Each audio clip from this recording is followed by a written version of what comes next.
We become experts at it. But as Paul understood, there is no way I can press towards my future if I can't be honest in my present.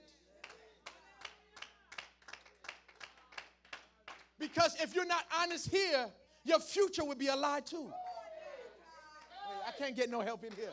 If you lie in your present, your future is going to be a lie too. And this is not in condemnation. Paul is not doing this to condemn himself. Paul is doing it because sometimes you got to humble yourself.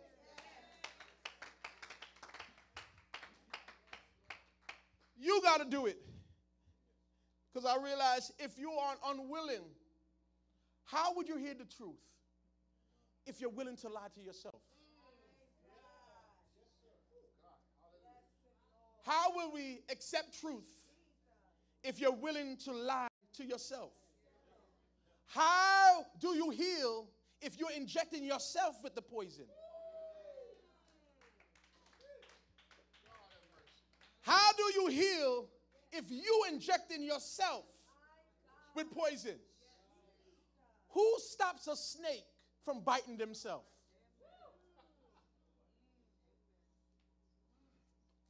Who does it? And if they're willing to bite themselves, they're willing to bite you. I am convinced more than ever, some of the stuff we go through is our own doing. We've bit ourselves and infected ourselves with our own poison. Yeah. Paul releases his accomplishments to expose who he really is. He released it because he doesn't want to hide anymore. Because he understands you can be a preacher and be problematic. You can have degrees and be disgusting.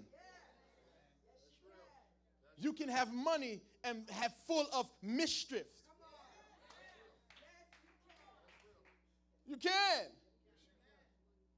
You can do all that. I realize flesh can accomplish some things look like faith did.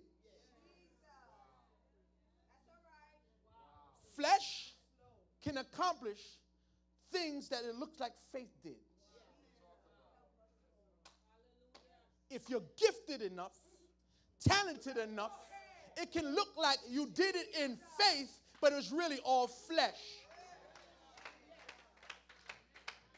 Because if the ultimate goal is for you just to perform, flesh can do it. But if you want breakthrough, if you want cycles to change, I can't talk to nobody here.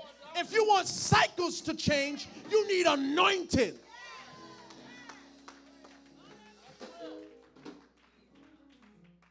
Talent can extend the grief. Put a nice little Band-Aid on it. Put some cologne or perfume on it. It sweetly stink. Or exposing himself. Because he understands sometimes there could be some selfishness behind our service. He understands that although we're doing God work, it's all about us. Yeah. And so what he does, he says, in order for me to reach for the goal, I got to expose who I am. Here's how your Bible says it. Psalms 139, 23 to 24. Investigate my life, O God. Your Bible says, search me, O God. Woo! Woo! Yes, search me, O God. Yes, find out everything about me. Cross-examine my life and test me. Get a clear picture of who I am. See yourself. Whether I've done anything wrong, then guide me. Yeah. Search me, oh God. Know my heart, I pray. Find if there be any wicked ways in me. Oh, yeah. Cleanse me. I wish I had somebody to say, search me, oh God. Yeah. Yeah. Yeah. Investigate my life. And what I like about this psalm is not like God needs your permission to investigate. But sometimes you gotta do it not because God needs permission, but you are submitting yourself. I'm allowing you access, and I'm saying, search me, oh God. See if my thoughts, see if my deeds, see if everything I'm doing lines up to your word. I wish you would slap somebody and say, search me, oh God. Yeah, we need God to investigate our motives, investigate our intentions, investigate our results. I don't want to see myself. Slap your neighbor and say, search me, oh God. You cannot move into your future until God searches who you are. Search me. Investigate. I'm allowing you to pat me down to see if I'm carrying any of myself into my next place. Because I have a history of proof that I've been messing myself up.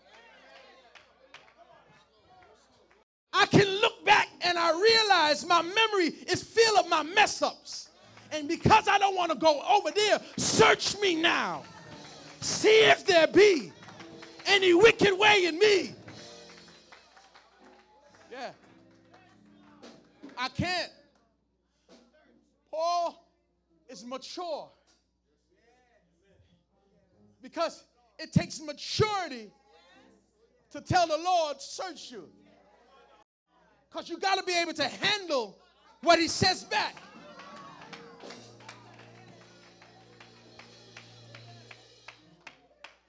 Search me. Search me up and down. I'm releasing all of my accomplishments to you. I'm releasing this self-perception that I created. So I realized nothing empowers people more than their accomplishments. Accomplishments become a platform we can look down on people on. That it creates platforms. And if you are not careful, instead of it creating the opportunity to pull people up, if you're not careful, that the exposure or the doors that God opened up for you, if you are not careful, you can get so high off yourself. What he created for you to pull people up, you look them down and say, well, I'm sorry, I'm not you.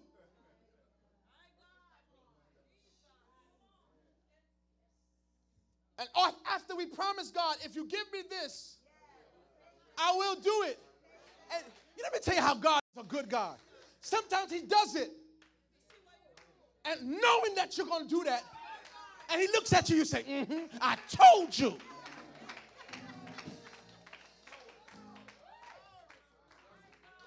Knowing that you're not going to use your influence properly, and he gives it to you anyway to prove to you that this is what you're going to do. Because if he doesn't, you can always say, well, I wasn't going to do it. But now I give it to you, and the proof, the evidence is in your hand. You see, you did it. Oh, that's Saul. That's Saul, for instance. That's example of Saul. Oh, y'all want a king? I'm telling you what he's going to do. No, he's not going to do that. I'm telling you what he's going to do. He's going to be the worst thing that you ever had. No, we want him. We want him. And exactly what you asked for, God gave it to you. Now the same thing you want is destroying you.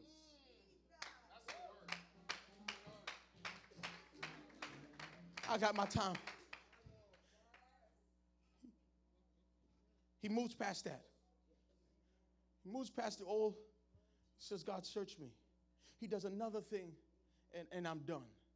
He does another thing. He writes to them and says, I have not arrived. I don't know it all. I did all of this, but I don't know it all. To his readers, the readers must be scratching their head like, how you say you don't know it all? You just accomplished so much. But now I'm right. And this is his letter.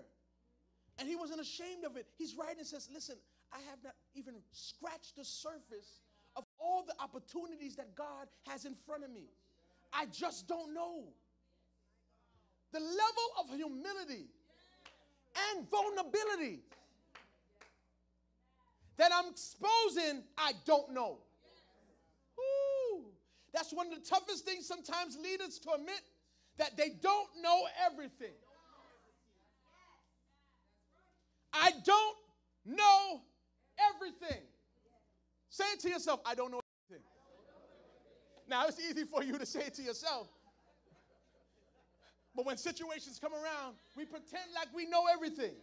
And there is power in saying, I don't know. There is power in saying, I don't know, because you don't want to operate in a false arrogance. I'm not going to pretend like I know. That's false arrogance. I'm going to say, I don't know, because I've not been exposed to that. It makes you humble yourself. Yeah, let me tell you something. Saying you don't know is not a weakness. That is you stripping yourself of fleshly armor. And you don't have to worry about anybody attacking you. You know how I know? David was offered armor of accomplishments.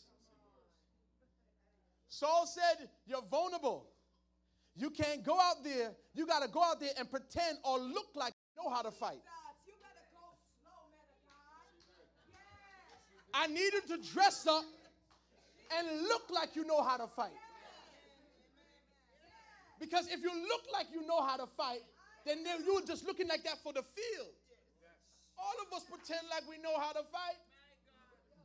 David says, listen, I don't need your pretend armor.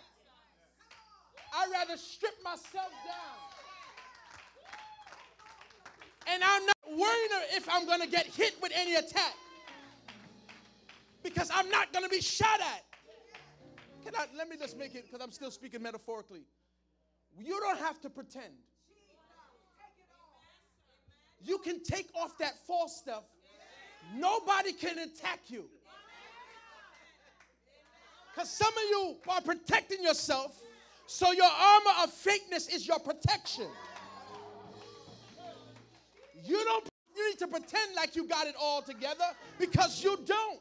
If you rest in the hands of God, God would give you something. Hey, you don't have to fight back. They can't attack you. God has placed something in you that anytime you got to worry about a Goliath coming at you, I don't have to dress like a warrior to be a warrior. I don't have to dress like a fighter to be a fighter. I don't have to talk like a fighter to be a fighter. God has given me something that every time I hear something, I could twirl it to heaven. I could twirl it towards heaven. You know what that's called? That's called prayer. That you got to learn how to wind up. It's called fasting.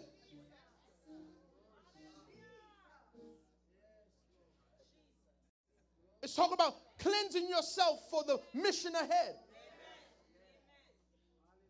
Because you still want to be transparent and touchable.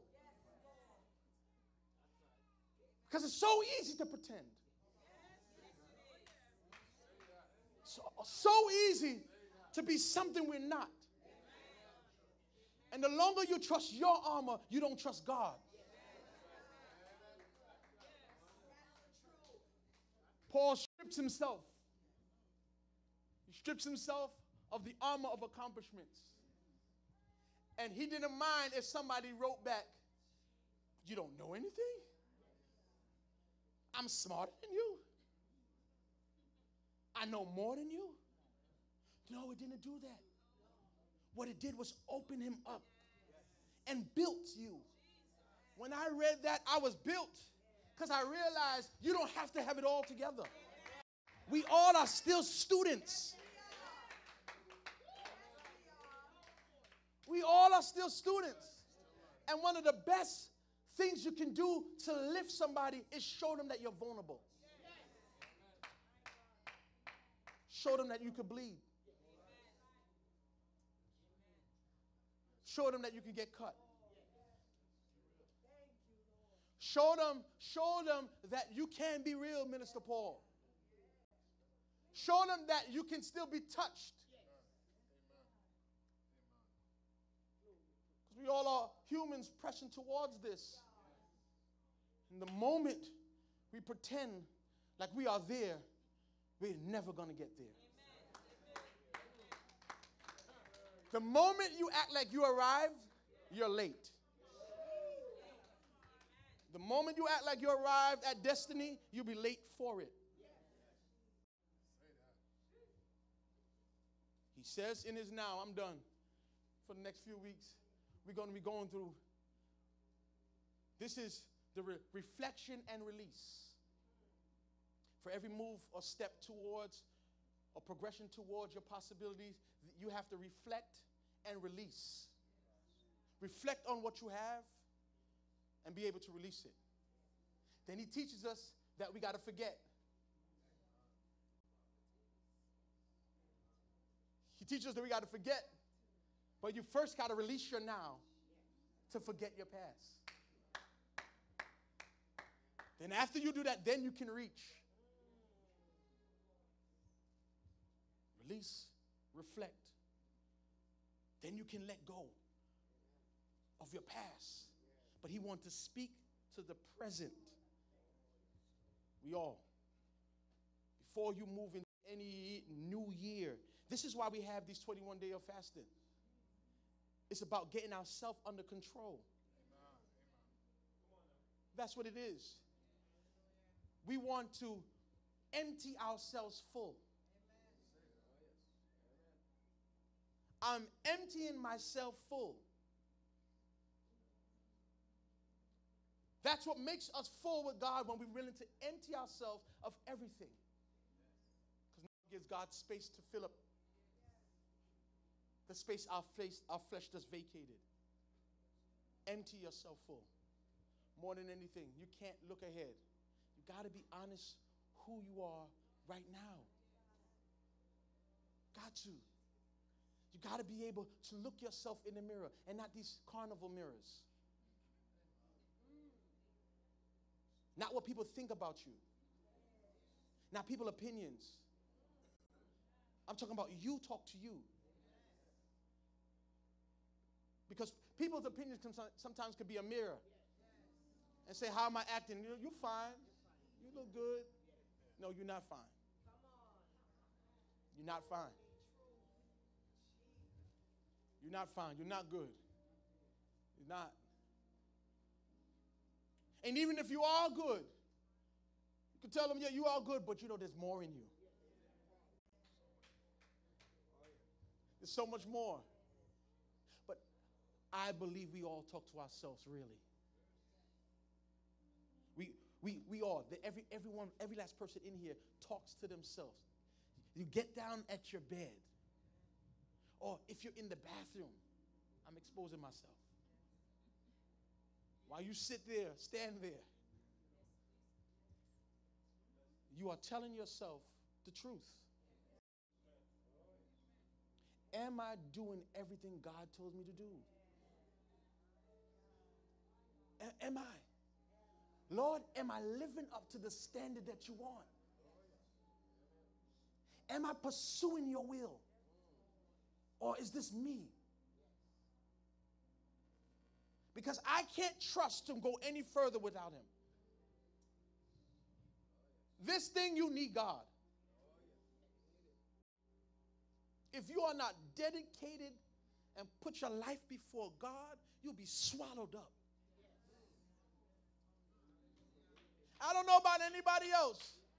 I don't know about anybody else. I don't know about anybody else, but there's one thing I can't stand here and be a liar. I can't do it. Y'all can go home and go to sleep at night, but I know I can't stand here. I'm credible for the life of people. I'm credible. I'll be held accountable. You can get away, but I can't get away. If I don't do what God says, it's over for me. This is why pastors commit suicide, because there's more pressure. This is why they do it, because there's more pressure on them.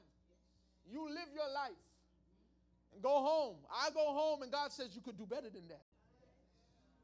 Switch that up. Take that out. Put that in. Stay humble. This ain't about you. Let me shine through this. What you accomplished yesterday got nothing to do with today, Stephen. Don't celebrate too long. There's more to go. You ain't get anywhere yet. Wish I had somebody to talk for real.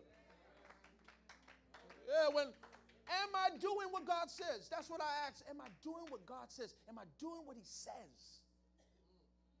Am I doing what He says? Am I living up to the standard of His word? And I'm putting all my effort in my lifestyle to show that Christ lives in me. Am I doing everything? Not what my money say, not what my job say, but I can look before God and I can stand in front of Him. And even in my frailties and my failures, He can say, well done. That good and faithful servant. You've been faithful over a few things. Now I want to make you rulers over many. This thing ain't no joke. This is your soul. You can lose it and never get back. What does it profit a man? To gain the whole world and lose your soul, your thinking, your conscience mind. Oh, can I look myself in the mirror and say I'm happy with what you did?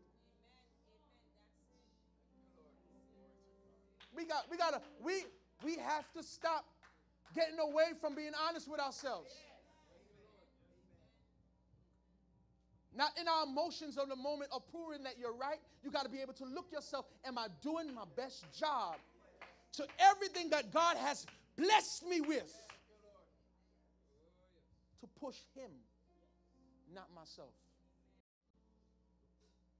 Then you can close your eyes. And then you can sleep on.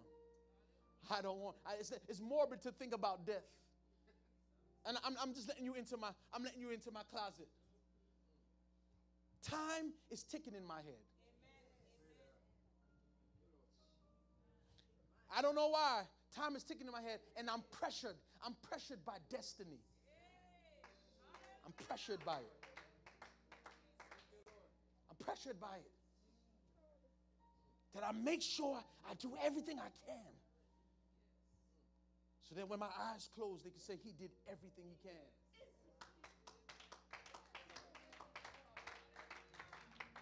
That's what I want.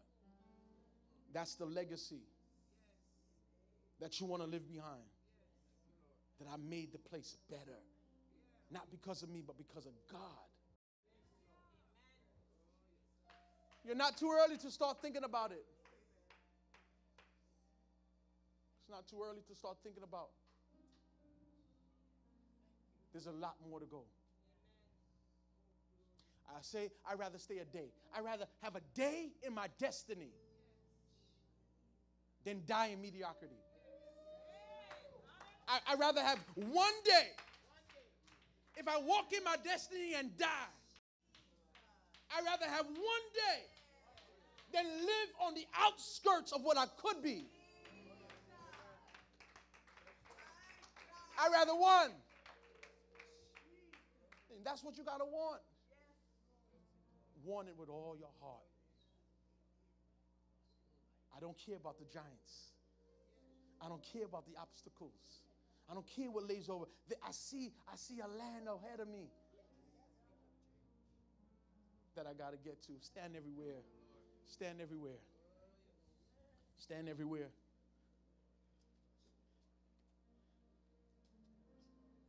Stand everywhere. It's possible. You got to fight for it. You got to fight for not repeating history.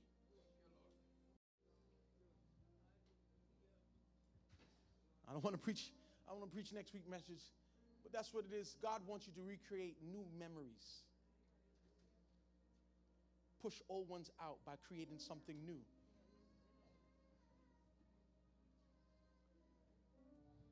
Be honest. This is a moment of reflection. We all can do better. We all can do more. We all can. I surrender.